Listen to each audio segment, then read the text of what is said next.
let's turn our attention to a nocturnal mammal that exhibits several remarkable adaptations: the two-toed sloth. Unlike its three-toed counterpart, this species has a far more varied diet.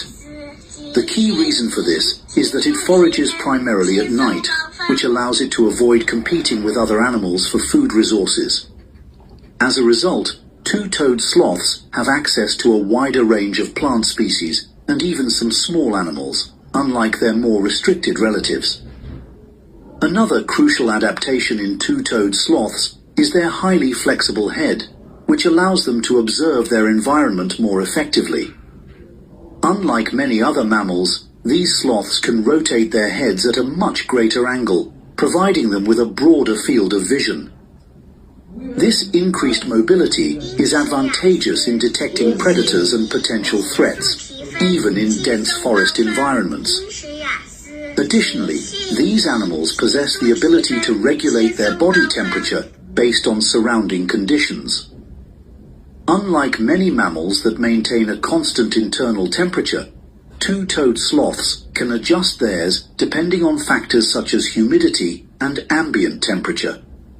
This helps them conserve energy, which is essential for survival, given their slow metabolic rate.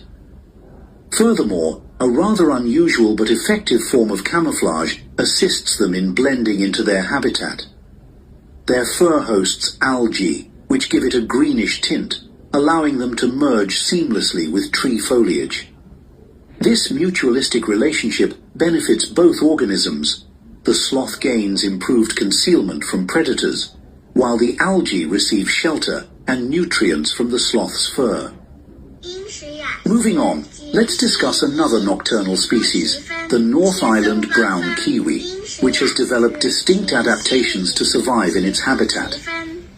This bird has evolved to be active at night, primarily to evade predators, particularly a species of eagle that once posed a significant threat to it. By becoming nocturnal, kiwis minimize encounters with these formidable hunters and improve their chances of survival.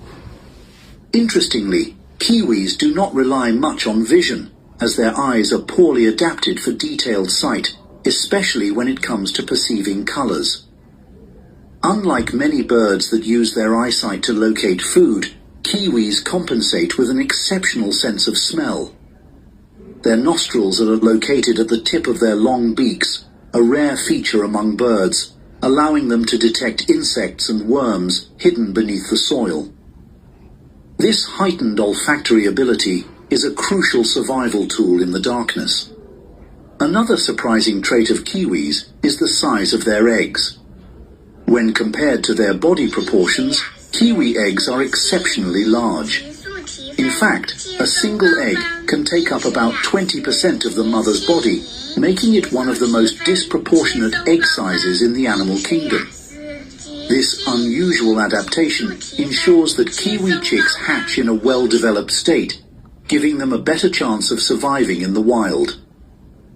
Finally, let's turn our attention to bats, the only mammals capable of sustained flight.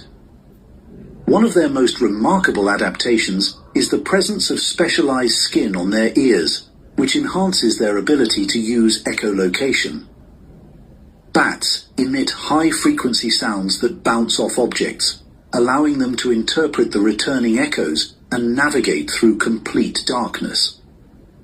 This skill is especially crucial for hunting flying insects, which they track with astonishing precision.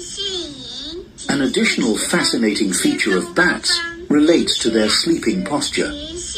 Unlike most animals that rest on solid ground, bats sleep while hanging upside down.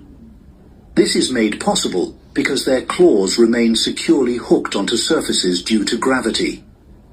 Unlike human hands, which require muscle effort to grip objects, bats' tendons naturally lock in place, ensuring that they do not fall while resting. This efficient mechanism enables them to conserve energy and remain safely out of reach of predators. In conclusion, nocturnal animals have developed an array of specialized traits that allow them to thrive in environments where others struggle. Whether it's losing unnecessary organs, adjusting metabolism, or relying on echolocation, these adaptations highlight the incredible diversity and resilience of life in the natural world. Now, that is the end of part 4. You now have half a minute to check your answers to part 4.